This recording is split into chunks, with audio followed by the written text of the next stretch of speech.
They have made thralls of soldiers and civilians both.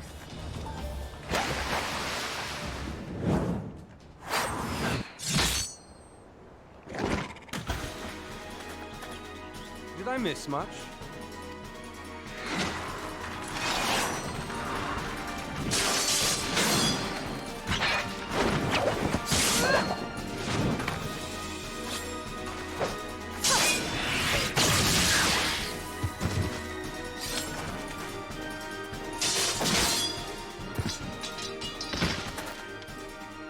So that is how you fight in the Far East. Mental note, pick no quarrel with Domans. But seriously, if I am to keep up, I must needs forsake elegance for efficiency.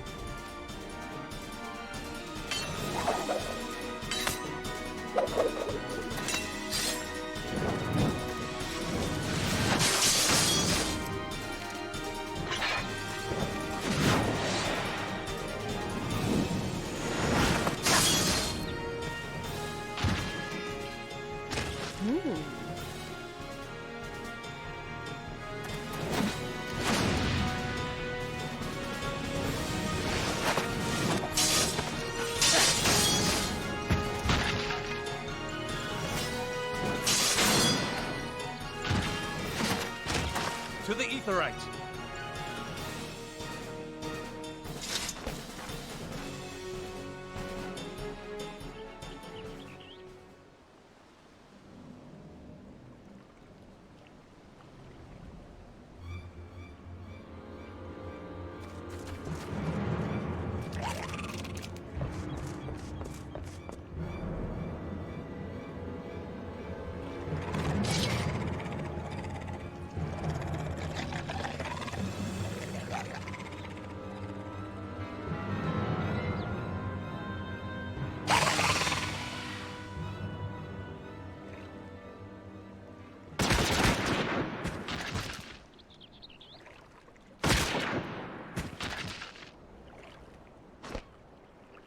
You'll forgive me my lateness.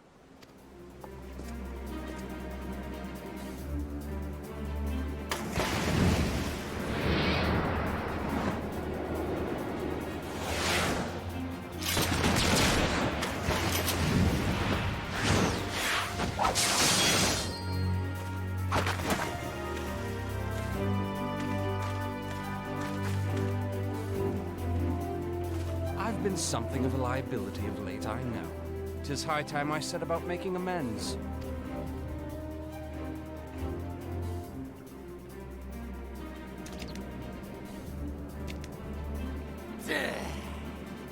Long have you shriveled Sorewalker, tormented our kind. But no more! Your time is at an end! You shall perish with salt in your wounds and sea in your lungs. Lord of the world, hearken to our plea. Lord of the world, deliver us from our misery. Do you feel that?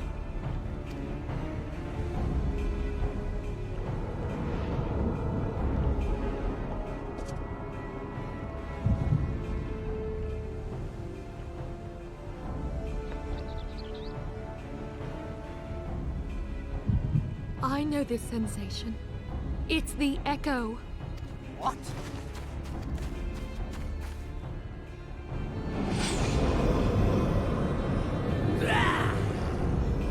Such power! It is transcendent!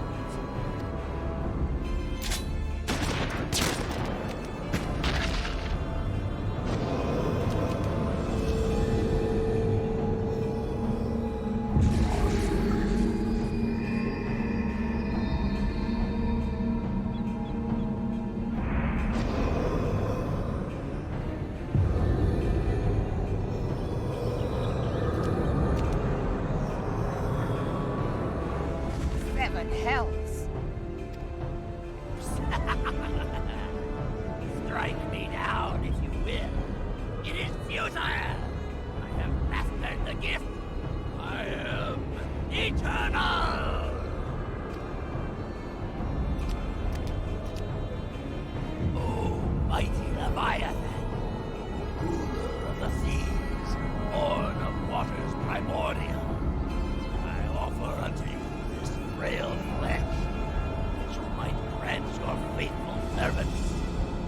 deliverance.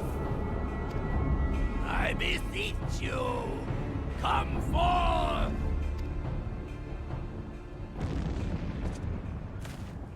Die, damn you!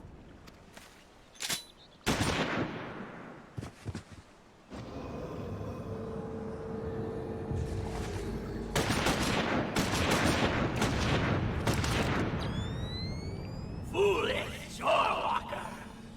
You cannot kill that which is eternal!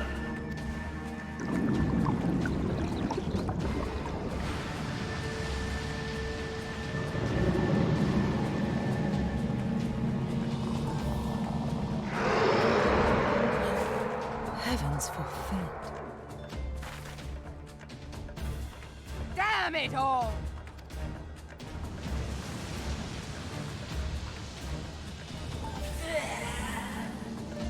My being am the way.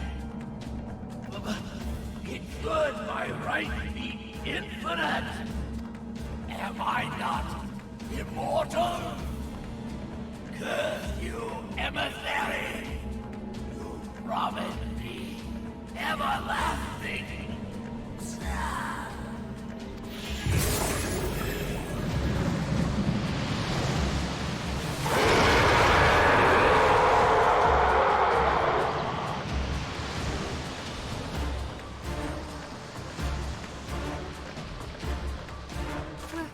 Where did he go?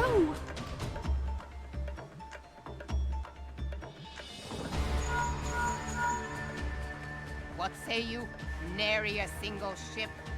Hells take that sea demon. Gather the survivors and get to shore. Leave the wrecks for the pirates.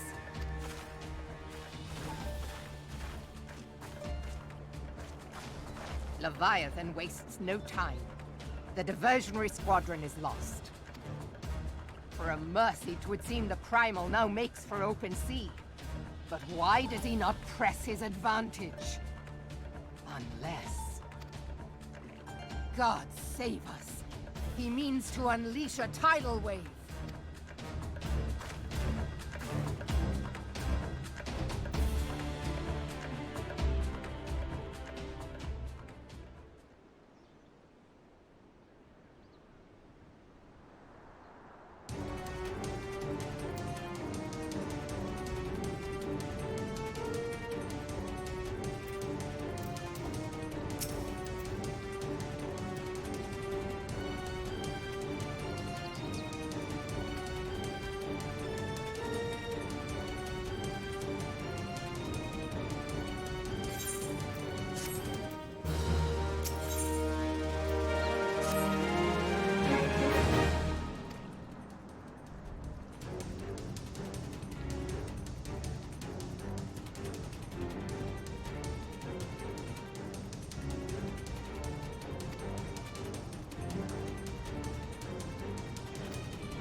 There used to be a hamlet beyond South Tidegate in western Lanosha. Hearthstone, it was called. Some years prior to the Maelstrom's founding, Leviathan rose from the briny depths and set about unleashing watery hell upon us. On that occasion, the Company of Heroes put him down before he could do too much damage. But when the bastard came next, this time in the wake of the calamity, we were not so fortunate. Weary of ravaging our shoreline, he summoned a tidal wave which fair leveled Hearthstone and washed the soil away for good measure. The area was subsequently occupied by the Sahagin. Aye, the thrice-damned creatures transformed it into a spawning ground for their brood.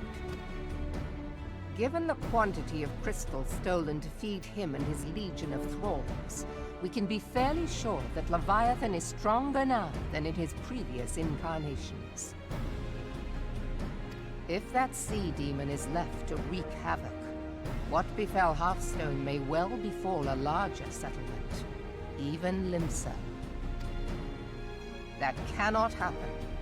The primal must be stopped.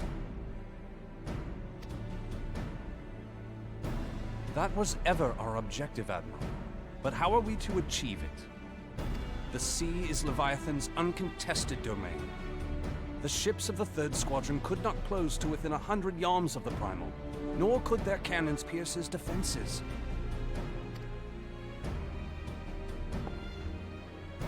I have read the reports, Master Thancred. Our warships may as well have been bloody pleasure barges for all the good they did. 7 hells! Is there no way that we might strike back? The Company of Heroes defeated Leviathan, having first lured him into an inlet, but we must needs contend with him upon the open sea. It will avail us little to consult past experience.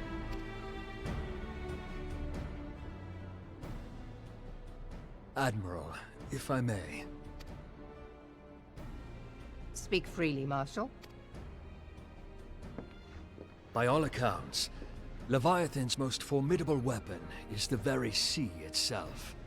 Waves and whirlpools, tides and currents, all these things are his to command. The key to victory, I believe, lies in disarming our foe. This, in effect, is what the Company of Heroes achieved with their ruse. We cannot lure Leviathan from the sea a second time. But what if we could weaken his hold upon the element of water? I have heard of devices capable of such wonders. They draw upon the power of corrupted crystals, I am told. If mounted upon a ship, such a device might be used to prevent Leviathan from bringing the full force of the sea to bear against us, rendering him no more dangerous than any other sea serpent. Of course! Sid built a similar device to grant the Enterprise safe passage through Garuda's Tempest, did he not? Begging your pardon, my lady, but to give credit where it's due, this is something I heard from an old arcanist friend of mine. It makes little difference who thought of it first, so long as it works. Beg the specifications of this device from your friend, and I shall pass them on to our people at Naldic and Vermelis. But before we proceed any further, I would voice one concern. Piercing Garuda's defenses is one thing. Suppressing Leviathan's attacks, quite another. In matters of science, I am as a babbling babe. But I cannot well imagine that such a feat would be possible without a veritable mountain of corrupted crystals. The question being, do we have a ship big enough to bear such a burden? Mayhap not, Admiral, but two might. Recall you the tale of Mistbeard's greatest haul? It is said that he lashed 2 ships together, side by side, the better to bear his plunder. By your leave, we might attempt to repeat the trick. The gods know it would be quicker than building a new vessel. Mistbeard did this. Truly, Marshal, upon the subject of the Pirate King, you are as a scholar. Now, from what I have gleaned of these matters, the device will need to be in close and constant proximity to the target. To wit, we must lash our twin vessel to Leviathan. This in itself will be no small feat. Ramming speed will be required, but given the weight of the cargo, that will only be attainable with the aid of a towing vessel.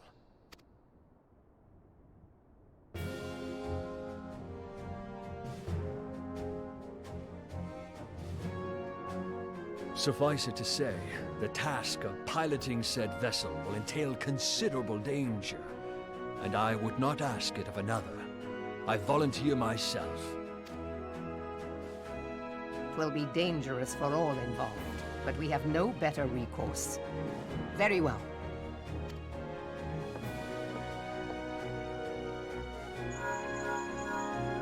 Commodore, assemble the remnants of the fleet at Morabee Bay.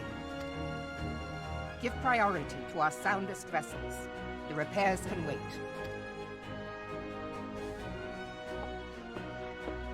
Storm Marshal Slafierson, command of the operation is yours. I want that twin vessel ready to sail post-haste.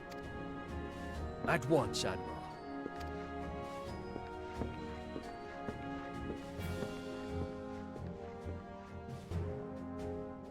And then there is the small matter of slaying the beast. The fate of Limsa Lominsa rests upon your shoulders once again. Go well, warrior of light.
we Lominsons are sworn to strive, till sea swallows all. And swallow all it would have had Leviathan prevailed. That we still strive now, we owe in no small part to you. Not for the first time, you have delivered Limsa Lominsa from the wrath of a primal. Never has our nation known a stouter ally. On behalf of my people, I give you my humblest thanks.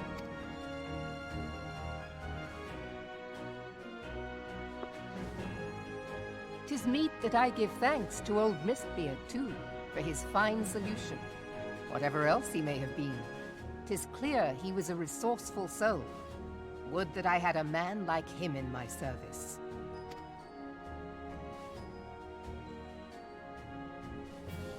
Before I set foot in these lands, I had no inkling that the people of Eorzea contended with such mighty foes.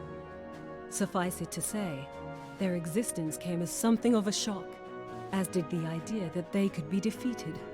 This experience has served to remind me of the vastness of the world, and the boundless potential of man. Though I am but a refugee in this realm, I would fain be of use to you in your fight. Know that I am tutored in one of the foremost combat arts of the Far East. It may seem outlandish to the Eorzean eye, but should any of your people care to learn, I would be pleased to initiate them. And I will see to it that they are grateful. I have no doubt that your knowledge and skills will serve us well. Besides, your art is not so outlandish as you think. Would you not agree, Master Thancred? Naught escapes your searching eye, Admiral. Few are privy to this information, but Limsa Lominsa is home to a certain secret fraternity. Its members are trained in a form of combat not unlike your own. By my judgment, it should not be beyond such individuals to adapt to the techniques I witnessed you employing with such admirable deftness. I am heartened to hear this. I too noted a kinship between your style and mine own, though it seemed to me that you fought differently in the beginning. I suppose I do. What can I say? I'm a man of many talents. Though you may labor to believe it, Thancred was once something of a scoundrel who fraternized with the criminal class in these parts. Yestola! You jest, of course. But for a chance encounter with Alphino's grandsire, he might never have left Limsa Lominsa, or received an education in Sharlayan, or taken up his post in Uldar, which is where he trained in the blade, lest you wonder.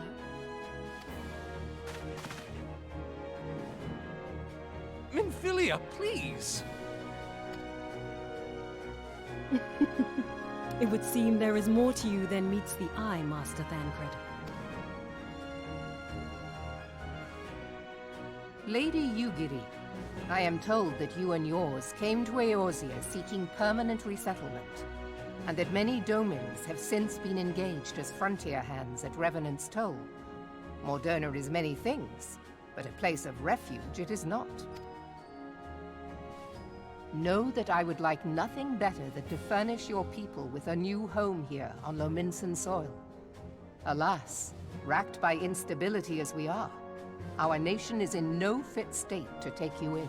Yet I'll not have it said that we turned a blind eye to your suffering. Until such time as we can do more, I pledge to send provisions. We are in your debt, Admiral. I realize that it scarce qualifies as repayment, but if it please you, I shall set about sharing my martial knowledge with your people at once.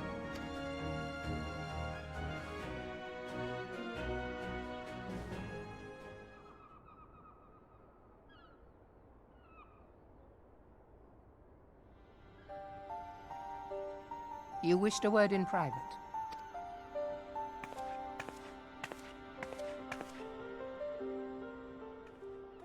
The better not to spoil the festive mood. History repeats itself, Admiral. As the kobolds did before them, the Sahagin resorted to summoning their god over a territorial feud. They acted in self-preservation. It may be that the Sahagin initiated this particular clash, but how it begins does not interest me so much as how it ends.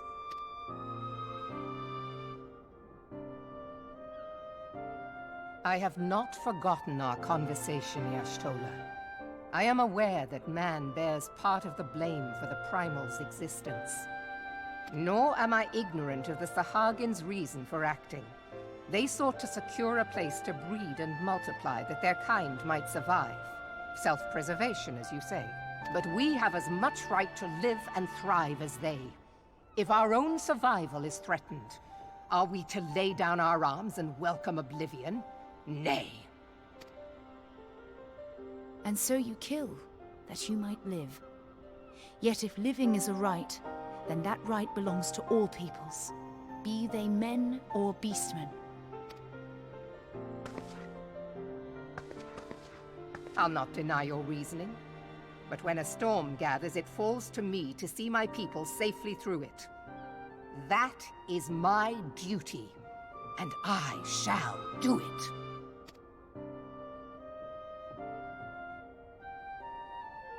As must we all, Admiral. Stay the course, then. But know that it will lead to no good end.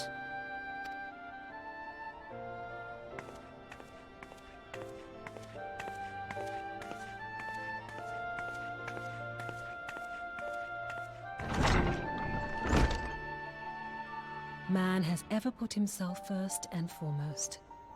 To justify his actions, he clads himself in the armor of righteousness, though it be a fancy of his own making. In this, mayhap the Garleans and we Domans are not so different.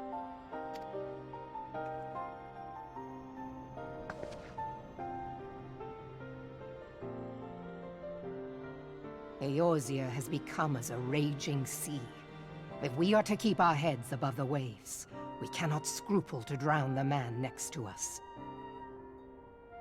When hopes of coexistence founder, strength must determine who has the greater right to live.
I have been reflecting upon the events which took place during our visit to Vilbrand. If you have a moment, I would share my conclusions with you. Please, bear with me. When the Sahagin Elder summoned Leviathan, he employed the power we have come to know as the Echo, though I cannot well explain the how of it. It would seem he became immortal in so doing. When the Admiral subsequently slew him, his spirit emerged from his lifeless flesh, a consciousness shorn of physical form. Thus transfigured, he took up residence in the body of his minion with the ease of a man donning a favorite glove. Long have I known that the Echo allows one to pass through the walls of a man's soul, but never did I imagine that it could free us from our own flesh, nor less that our souls could then occupy the next corporeal vessel to take our fancy. It was of this that Elidibus spoke, an existence which knows neither cessation nor oblivion.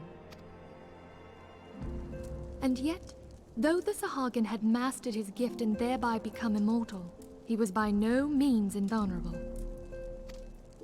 As we both bore witness, he was ultimately absorbed into Leviathan. And the import of this observation? If the Ascians' mode of existence is indeed the same, it can be inferred that they too are not invulnerable, that they can be destroyed. There exists a legend which tells of souls who are reborn upon the cusp of each umbral calamity, that they might stay the encroaching darkness. To most, it is but a fairy tale, yet recent events have given me cause to wonder, could the legend in fact refer to the Echo? Much and more yet remains unknown, but I am confident that all will become clear in time. For the present, however, what matters is that the key to defeating the Ascians may at last be within sight. With Urianger's aid, it is my hope that I shall fathom this matter ere long.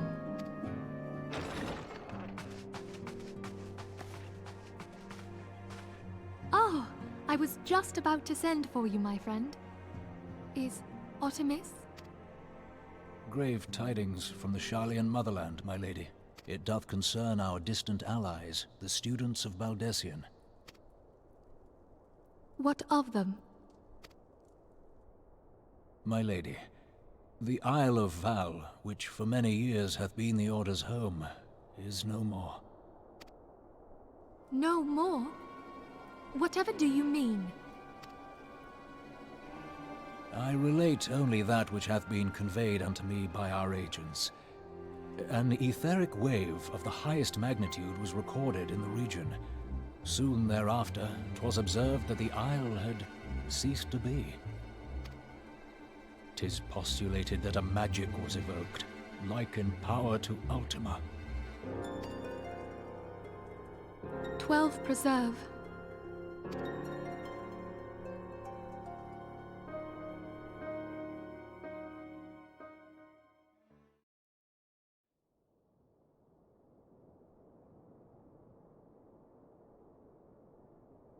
If there are no other matters, I move that today's meeting be adjourned.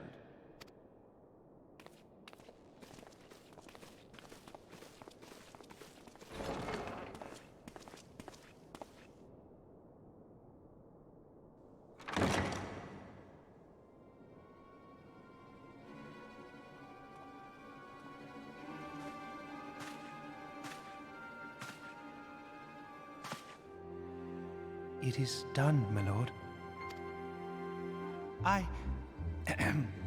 Forgive my impertinence, my lord, but these orders, I am uncertain as to what end they serve.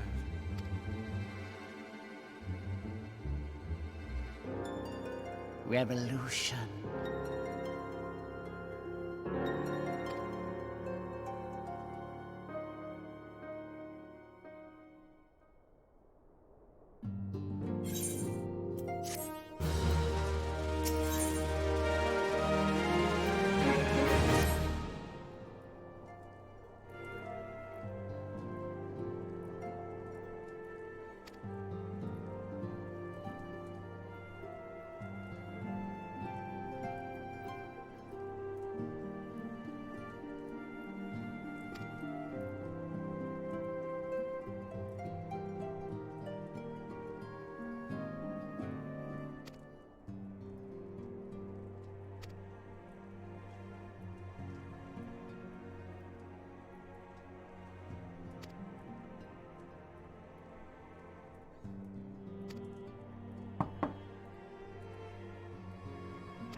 Come, you must have gathered by now that Tataru is given to exaggeration. As you can see, I am quite well. Ul'dah, on the other hand, is not. This riot was anything but an isolated incident. There is a restlessness in the air. Tensions long simmering are at last threatening to boil over.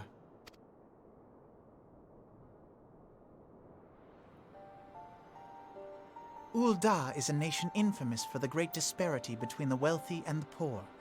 The majority of the populace accepts this state of affairs because they believe that every man bears responsibility for his own lot in life.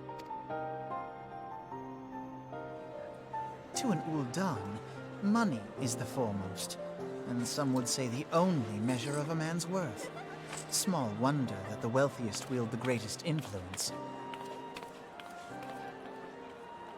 So where do the refugees fit into this social hierarchy? What place is there for those who fled Alamigo and the destruction of the Calamity? Plainly, there is none. They have no wealth, no power, and no worth. To the Ul'dan way of thinking, they may as well not exist. Choosing to ignore their existence, however, is patently not an option. General Rauban and the Sultana understand this, which is why they ordered the Immortal Flames to provide the refugees aid and succor. Yet none would dispute that the expenses incurred by this policy grow by the day, with no end in sight. This has prompted more and more Uldans to question their obligation to aid these worthless wanderers. While more and more refugees have come to resent their treatment at the hands of the sneering citizenry.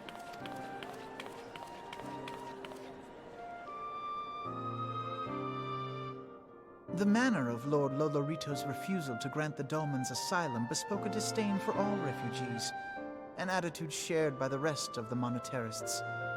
And you may be sure they make no effort to conceal their opinions. It was only a matter of time before the refugees united in protest. Nor is it any surprise that some among them would ultimately resort to violence.